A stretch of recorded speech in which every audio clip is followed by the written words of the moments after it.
Tangisan di balik asap, kisah Katma dan 2.000 jiwa terdampak kebakaran Kapuk Muara. Siang itu langit Jakarta tampak biasa saja, tapi di salah satu sudut ibu kota, tepatnya di Kelurahan Kapuk Muara, Penjaringan, Jakarta Utara, ketenangan mendadak berubah menjadi kepanikan. Api membumbung tinggi, asap hitam mengepul, dan jeritan warga saling bersautan. Hari itu, 6 Juni 2025, akan selalu diingat sebagai hari di mana ratusan rumah dan ribuan jiwa menjadi korban si jago merah. Adalah Katma, seorang warga yang rumahnya hangus dalam peristiwa tragis ini.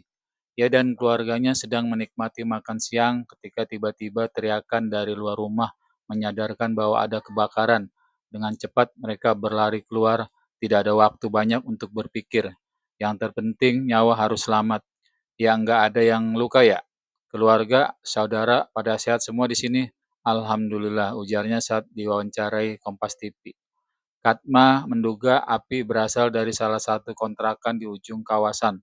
Tapi sebelum petugas pemadam tiba, api sudah keburu meluas, besar, cepat, dan tak bisa dikendalikan. Rumah-rumah yang sebagian besar berbentuk panggung semi permanen dengan bahan kayu dan triplex membuat api mudah menyebar. Menurut Gatot Sulaiman, Kepala Seksi Operasi Gul Karmat, Jakarta Utara, kebakaran cepat membesar karena material yang mudah terbakar.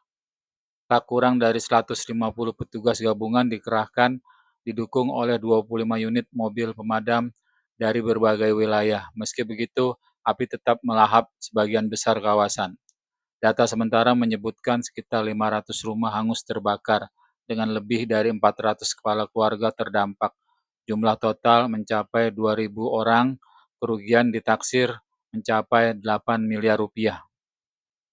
Bagi Katma, kehilangan harta benda adalah kenyataan pahit. Namun ia tetap bersyukur masih bisa menyelamatkan surat-surat penting seperti dokumen kendaraan dan identitas keluarga. Yang penting barang-barang yang berharga dulu yang diselamatkan. Katanya barang-barang lain seperti pakaian, kasur, kipas angin, dan kompor tak sempat dibawa keluar.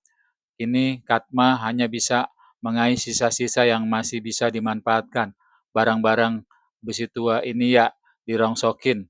Lumayan kalau masih ada harganya, ujarnya lirih sambil menatap puing rumah yang telah rata dengan tanah. Di tengah reruntuhan, tenda-tenda pengungsi mulai dirikan Badan Penanggulangan Bencana Daerah BPBD DKI Jakarta sudah mendirikan 4 tenda besar sejak Jumat malam. Meski begitu, kehidupan para korban masih jauh dari kata nyaman. Katma mengaku bantuan baru datang saat malam tiba, selepas maghrib. Baru semalam, habis maghrib baru bantuan pada datang. Makanan, nasi, pakaian belum, jelasnya. Bagi warga seperti Katma, saat ini kebutuhan dasar seperti pakaian, selimut, dan perlengkapan anak-anak masih sangat dibutuhkan. Mereka berharap uluran tangan dari para dermawan terus mengalir.